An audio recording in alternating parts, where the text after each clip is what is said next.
이번에는 대손세 공제 신고서에 대해 보도록 하겠습니다.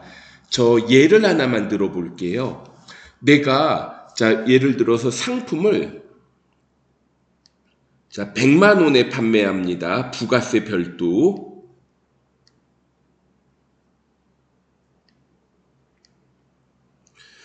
이렇게 이제 상품은 100만 원에 외상 판매. 그러면 여기에서 회계 처리를 하면 부가가치세까지 해서 차변의 외상 매출금 110만 원, 그냥 110만 쓸게요.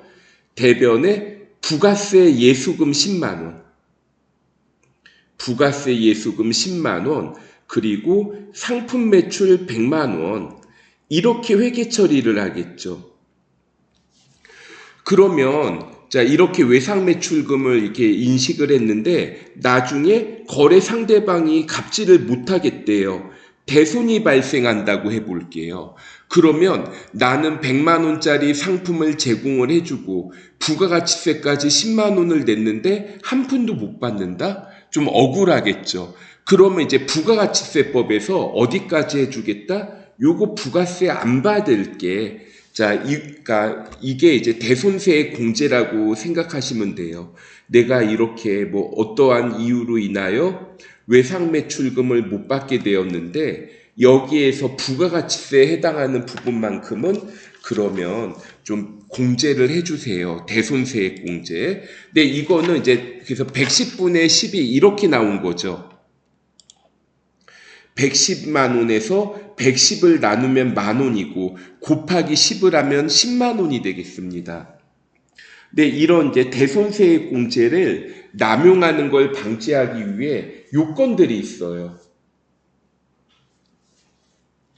먼저 이거 상법, 어음법, 소멸시효 완성, 그 다음에 파산, 경매 취소, 압류 채권, 그리고 뭐 이러한 사유들 있죠.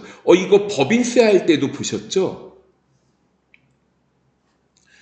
부도는 6개월 이상 경과한 것, 중소기업의 외상 매출금, 중소기업의 회수기일 2년 이상 지난 거, 회수기일이 6개월 이상 지난 채권 중 30만 원 이하의 금액, 뭐 이러한 것들이 있습니다. 그런데 여기에서 주의사항이 하나 더 있습니다. 대손세 공제 범위가 있는데 뭐 이런 경우도 있을 것 같아요.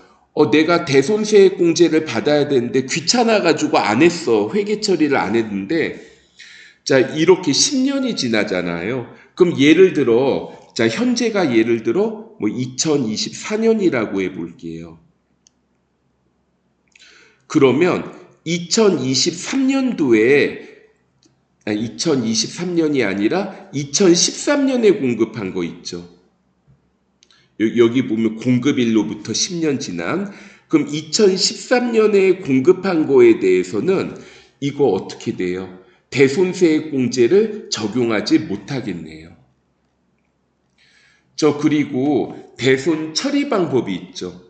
그래서 이거는 이제 대손세 공제할 때 대손세 가감란에 금액을 기록을 하게 됩니다. 이거는 이제 문제 풀면서 한번 말씀을 드려볼게요. 예제 한번 보도록 합니다.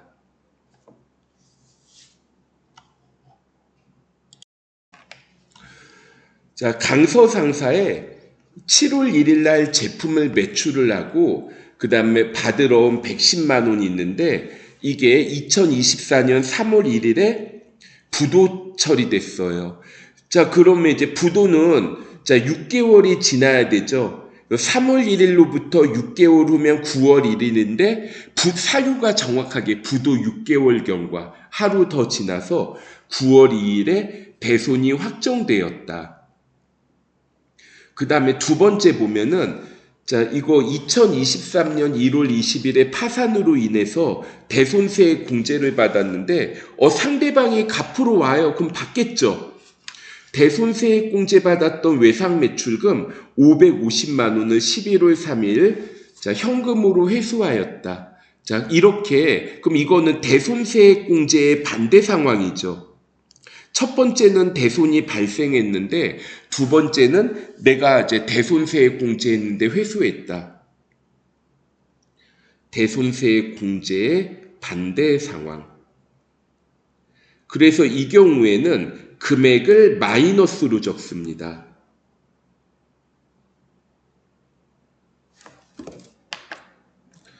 자, 그러면 한번 보도록 할게요.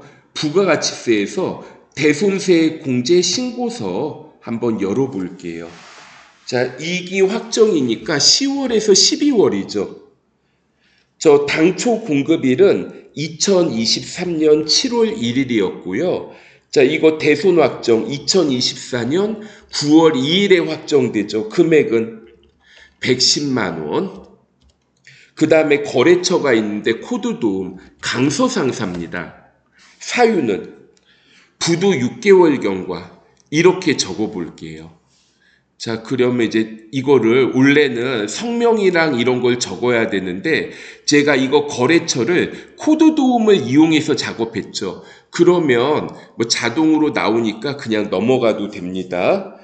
그 다음에 안국상사가 있어요. 2023년 1월 20일에 매출을 했는데 이게 언제 생겨요? 자, 2024년 11월 3일에 내가 대손 처리했던 거 회수를 하죠. 금액을 마이너스 55만 원으로 적을게요. 자, 거래처는 내가 누구한테 팔았어요? 안국상사에 팔았고, 자, 사유는 이거 직접 입력할래요. 7번으로 쓰시고 대손 채권 회수로 적습니다. 자, 이렇게 적으신 다음에 저장해 보도록 할게요.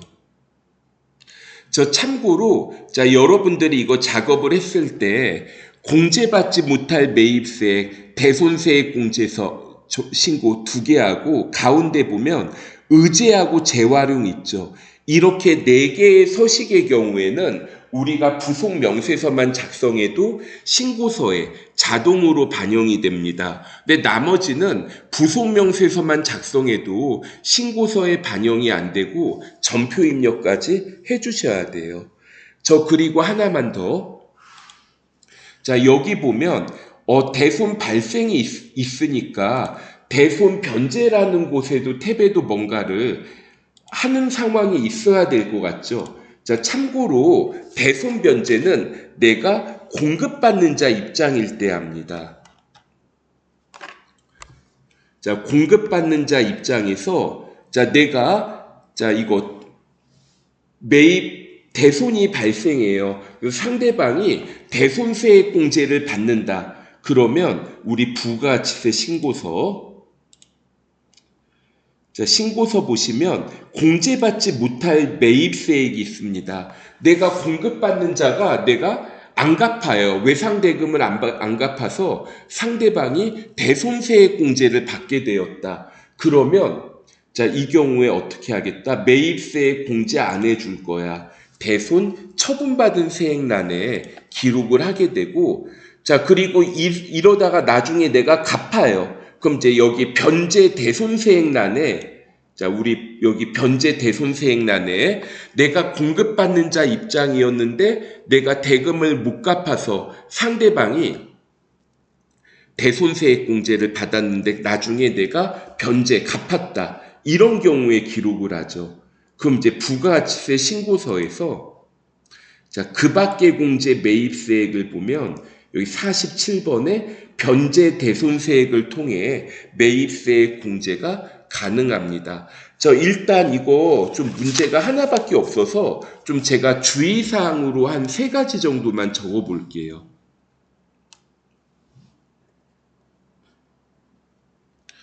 주의사항 첫 번째. 부도는 몇 개월 이상 경과해야 된다? 부도는 6개월 이상 경과해야 됩니다. 참고로 대손세액 공제는 예정 신고 기간에는 안 되고요. 확정 신고 기간에만 합니다. 그 다음에 두 번째로 우리가 주의하셔야 될 점이 공급일로부터 몇 년 이내여야 돼요. 10년 이내, 그러니까 대손세액 공제를 한 몇십 년 지난 다음에 하지 말고 공급일로부터 자, 10년이 경과하면 10년 이상 경과하면 경과하기 전에 자, 이거 대손세액공제를 적용을 해라. 그러니까 제가 이렇게 예를 들었죠. 올해가 2024년이라면 2013년에 공급한 거 안 된다고 했죠. 그리고 대손세액공제의 취지가요. 내가 매출을 하면서 발생한 대손 있잖아요. 자, 이거 매출을 하면서 발생한 채권에 대해서 부가가치세를 이걸 면제를 해주겠다, 공제하겠다는 건데, 예를 들어 단기 대여금은 어떤가요? 단기 대여금 안에는 부가세가 없죠. 단기 대여금, 자, 그 대여금이라고 할게요. 자, 대여금은요, 이거 그냥 돈 빌려준 거지, 재화나 용역을 공급하고 부가가치세가 발생한 게 아니죠. 대여금은 대손세액 공제 대상이 아닙니다.